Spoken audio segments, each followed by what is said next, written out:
Good afternoon. This is Jim Conlan here from RCB Radio Sport, West Clare, live at 92.5 and 94.8 FM, and online at www.rcb.ie,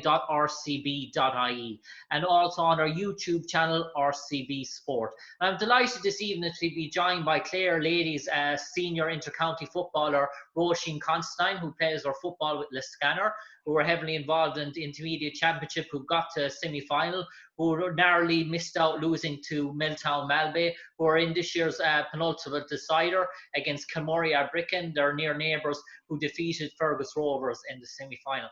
I suppose, Roisin, first of all, looking on from Liscannor sort of perspective, you are tabled in what people saw the group of death, 4 teams, yourselves, Fergus Rovers, Miltown, all be said, Dunbig were just up from junior, so they were probably a bit less experienced, but a real sort of a tough group, and you came out of it, you played Rogue in a quarter-final, you beat them, and then you played Miltown again. But 3 teams from that group wound in the county semi-final, and then I suppose Kilmurry Ibrickane sailed through the other side of the group. Yeah, it was a really tough group we had. It was hard to call, really, and it was really exciting because we lost to Fergus Rovers, but then we drew with Miltown, and Miltown beat Fergus Rovers well. So yeah, it was enjoyable. But Miltown, luckily enough, came out of it. I suppose we were winning that in the semi-final. We probably could have won the game. A few things went against us. We got a few injuries on the day. But in fairness, Miltown, they didn't give up. Shows how much of a good team they are. They kept going and they won it in the last few minutes. So it should be a good game now against Quincy. Yeah, and I suppose you mentioned there about Miltown, that a bit of experience that they had. They got to the final decider last year. They probably had the game nearly in the bag. A missed penalty cost them the chance to go up to senior. It was unfortunate for Miltown on that day. There was so little between both sides for large periods. It looked like Miltown were actually going to win that game against County Clare. So they're back this year. They have that bit of experience from getting to the final last year. I suppose they've been boosted as well by the addition of Fiona Lafferty, an ex-county player as well. So that's a big player to have in their camp as well. But you mentioned that ye actually came and ye actually were leading Miltown for long stages, but they showed a bit of resolve and that bit of bite to dig out that result when it was needed as well. Yeah, they did. Like the first day we played them, they were leading us by 8 points at half time, and we came back, we fought back, and we brought it to a draw. We still didn't get over the line with them, and then in the semi-final we were leading, I think it was 8 points to 1 point at one stage. Well, we knew like in the whole game that they were going to come back at half time. We definitely knew that, but in fairness to them, they kept like the 15 minutes, and you know the way there's a break of 15 minutes, it can really change the game now. Like it gives you a chance to reassess, and like I suppose they had that. I suppose that stood to them in the last quarter. They had the chance to reassess, and they just went for it. Yeah, and Anya Keane has been unreal for them. In fairness, she really leads it from the back, and then they're like all over all their forwards drop back, and they're very hard to break down through the middle. They work really hard as a team, and so yeah, Quilty will find it hard to break them down now, I think, on Sunday. Yeah, you mentioned Kilmurry Ibrickane. We'll use the proper name, Kilmurry Ibrickane, but Kilmurry Ibrickane, I suppose. They were dormant for a few years. They were out of the loop in terms of ladies football. They're back. They've got their club back together, but they're under the experience of intercounty management in terms of Inda Coughlin, and Evan Talty's involved with them as well. And I suppose Inda's heavily involved with Colm Collins in the Clare senior football. He's probably his right-hand man. And I suppose you can really see they're a young team, Kilmurry Ibrickane, but you can really see the influence Inda and Evan have on they've sort of stamped their authority on the team. They've sort of got him playing a nice brand of sort of football. And we always know there was talent in Kilmurry Ibrickane. It was just a case of organisation, and certainly in that he's sort of bringing a sort of a county's mentality to this Kilmurry Ibrickane ladies group and girls, and I suppose they've really blossomed under his leadership. Yeah, they have. We have Evan involved with us with Clare, and I knew he was going to be good. He wouldn't let any stone unturned with them.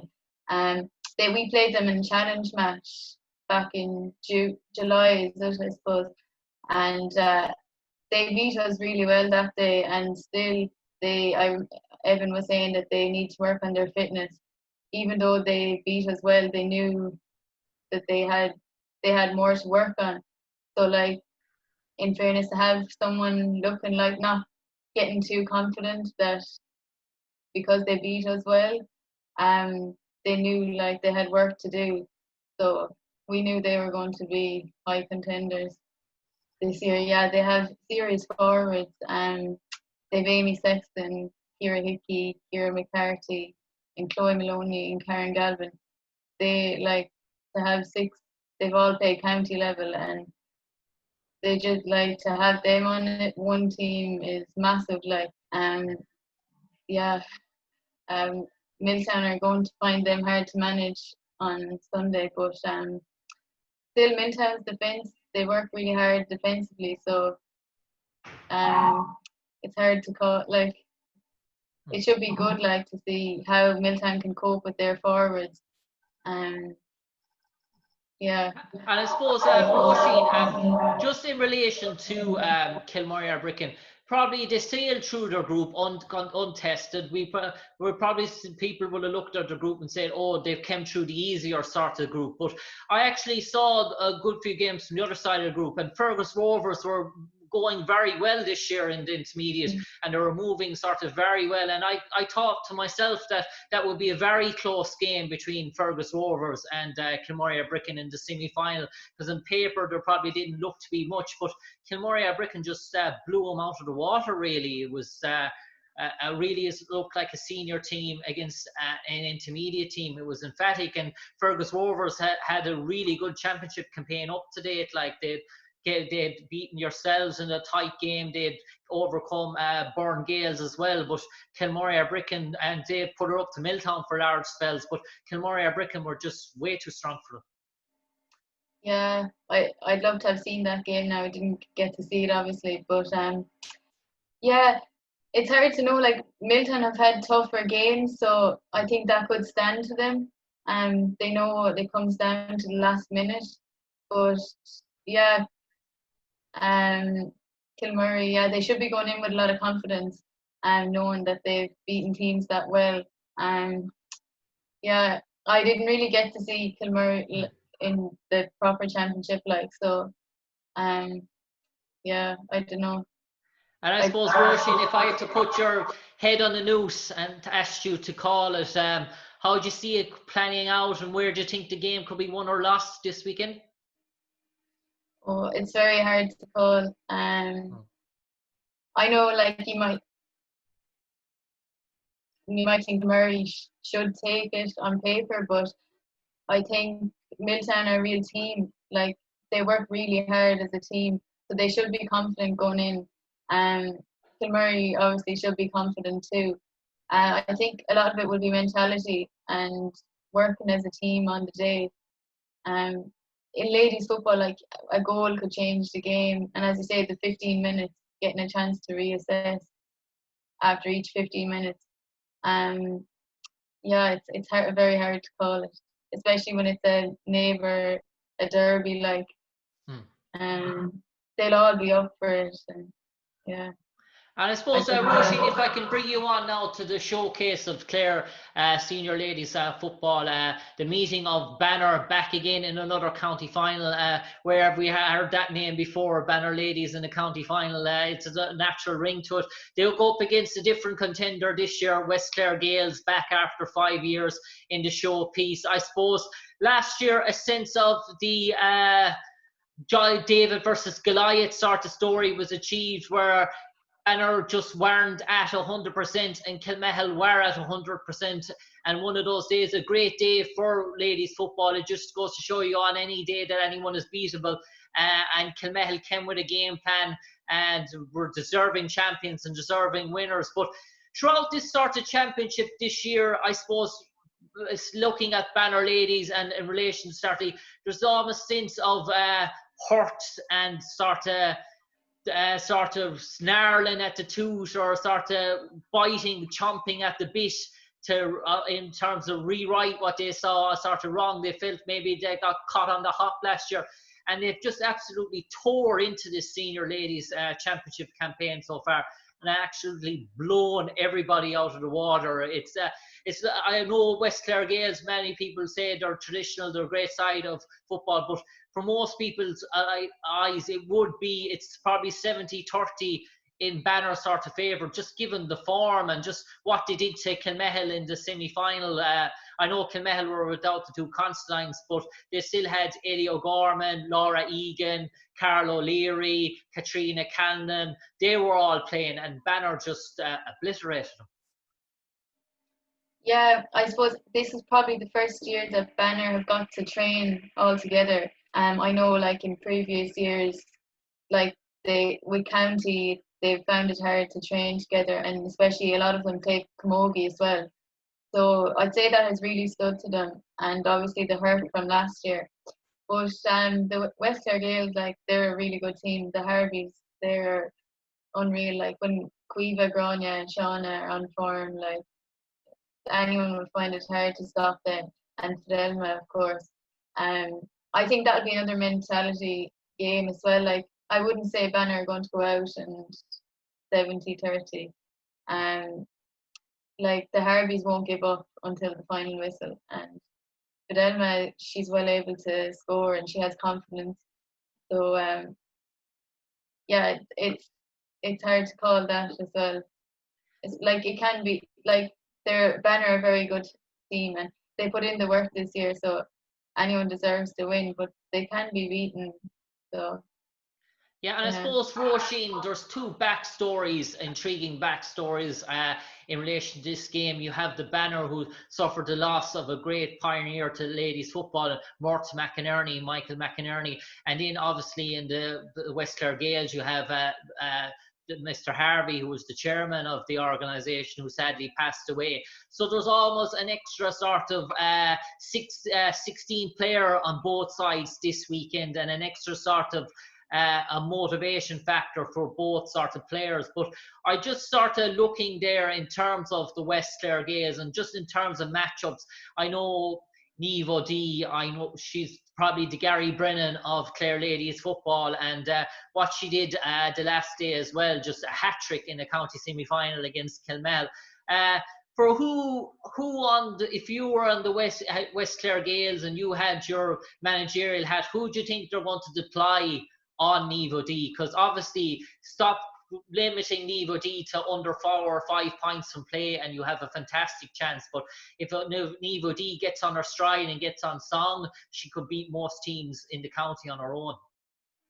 Yeah, Niamh she's unreal. Yeah, you hate marking her at any stage. But I'd say they'd probably put Grania Harvey on her. Grania's very sticky, and she's very hard to win the ball off as well. So that should be a good backing. Yeah, I'd say Grania. But I'm not sure is Niamh playing midfield. I'm not sure. I think she could have been out in midfield for some games. But I think Grania could be midfield too. Yeah. And we spoke about some of the players, and we know the players that are on the county scene in terms of Grania Nolan, in terms of Niamh O'Dea. But there we have to remember as well, there's some players that are ex-county players as well that are playing in this game as well. The likes of Niamh Keane as well, who soldiered for many years, and a great sort of leadership. And I suppose you would have played an awful lot with Niamh as well down through the years. She would probably be a mentor for you as well, and probably one of the girls you looked up to. So she's still probably going strong, and she probably still would have a big one of those players, apart from Niamh O'Dea and the Grania Nolans. There's players like that. I think Naomi O'Carroll is involved in hockey duty, I'm not so sure, but players like that will still have a big, massive bearing on how the Banner perform. Yeah, Niamh. Keane is unreal. I used to have to mark her. She was wing forward and I was wing back. She was very hard to mark. But they've Laurie Ryan as well. She's going well since her injury. Yeah, and Grania Nolan and Louise Henchy, sure. Yeah, they're really strong all over, in fairness. Yeah. And I suppose Roisin, I suppose many people will side the favourite side with Banner. You think this will be a much tighter sort of affair, from the sound, the way you're talking. But at the end of the day, who do you think will come out on the right side after 60 minutes? I don't know. I'm friends on both teams. I can't. No problem, Roisin. I suppose, Roisin, lastly, before I leave you, I suppose in terms of COVID-19 and in terms of the whole inter-county structure this year, getting back to the club and getting back to playing and training with your local girls and your local Liscannor teammates, and I know you have a sister on the team there as well in Liscannor and stuff like that. How sort of pleasing was that? Because I imagine when you were involved in the inter-county scene with Clare, with ladies, with the league and championship, I suppose it was very rarely, I suppose, until the inter-county season was over that you probably got to tug out in Liscannor and kick a bit of ball with the girls. And I suppose early on the league, did you even get to play? Previous years, did you get to play much league matches with Liscannor, or was it just a case where you got to play in club games, but you trained inter-county, played inter-county, and whenever you're available for a club game, you played, and there was no onus? But this year, I suppose you get to play turn up 2-3 times a week with your club mates. And have you really enjoyed that sort of experience, getting back and seeing all the young girls and the 16 and 17-year-old girls and training with those and doing the drills and laps and jogging with those and seeing how they're developing, things you probably wouldn't get to see if you were training 2 or 3 nights in inter-county? Yeah, definitely. There's a lot less pressure, because I tried to make club when county wasn't on, so I was gone every evening. But definitely, yeah, I get to see the younger girls, because the under 16s were training with us as well, and they were sometimes training before us. Yeah, it's great. I wish that they could do this now every year, let us off with our clubs and get it played, because you're more focused too, and it's more enjoyable because you're not being pulled between both. And it's unfair on the club girls. They're putting everything aside for county when county comes. So it was a much better system this year, I think. And now, I'm really looking forward to playing county championship, because I know that it's the structure for the next couple of months, and you're not you can forget about club until January and just focus on county. And then when club comes back, it'd be great if they could arrange that club would be on and leave county to a later date. Yeah, and even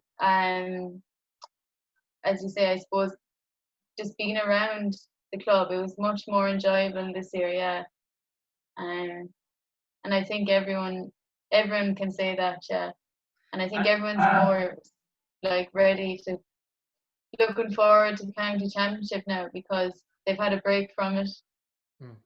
And I suppose, Roisin, lastly, before I let you go, in terms of the Intercounty Championship, I suppose everyone wants to be playing their club games in the height of the summer, but given the COVID scenario and given the situation now, the likelihood is you're probably going to be playing championship games. Who knows, everything goes well, middle of November. Probably the weather mightn't be great. So, some of the surface, please God, you don't know, they mightn't be great either. And I suppose that's a sort of a different sort of championship, a different mentality in terms of where it could be more a grind to sort of dig out results in terms of sort of free, flat-flowing football where the ball is bouncing off the grass and the summer sort of conditions, where now it could be just a sort of more sort of drive and heart and hard fought and sort of grind out of results. I suppose that's something sort of different as well, but I suppose that's something you just have to prepare for. I suppose it's the same for the fellows as it is for the ladies, and I suppose that's something. But I suppose you mentioned about downtime as well, and I suppose downtime is important. And I suppose when the intercounty season will be over, will you be looking at, say, maybe January, February, and maybe March, just after a long year, just to get that bit of downtime before you go again? Or with the current scenario, is there any real downtime? It's hard to know what could happen. Like we could get knocked out in the championship in November, so we'd have December, but hopefully not. And then as regards playing in the winter, I suppose everyone's in the same boat. Like the team we're playing against are going to be playing in the same conditions, so you can't use those excuses. You just have to go out and, as you say, play with heart. And a lot of us play college football, so that would be on in the winter. So that would stand to us as well. We're used to playing in the cold and the rain. So, yeah, I don't think it should affect us too much. And I suppose, Roisin, it's a lovely evening, and I know you have intercounty training there tonight, so I'll let you go and enjoy the sun and enjoy the good conditions where you can go and play and have a bit of a game there tonight as well, and look on in the sun while the going is good, as the saying goes, and have a prosperous campaign with Clare. No doubt we'll be at a few of your games, Anna, and I suppose you get to, I suppose, a bit of disappointment, I suppose, in one sense, that you're probably looking on at the intermediate championship final this year. But I suppose the benefit, on hindsight, the benefit is an awful lot of positives for Liscannor out of 2020 about the championship. And I suppose with one strong, really strong team that's will no longer be an intermediate team next year as well, it gives hope to the semi-finalists of this year as well, that they can go one step further. So best of luck, Roisin, and hopefully we'll talk to you again sometime in the near future. Thanks. See you. See you.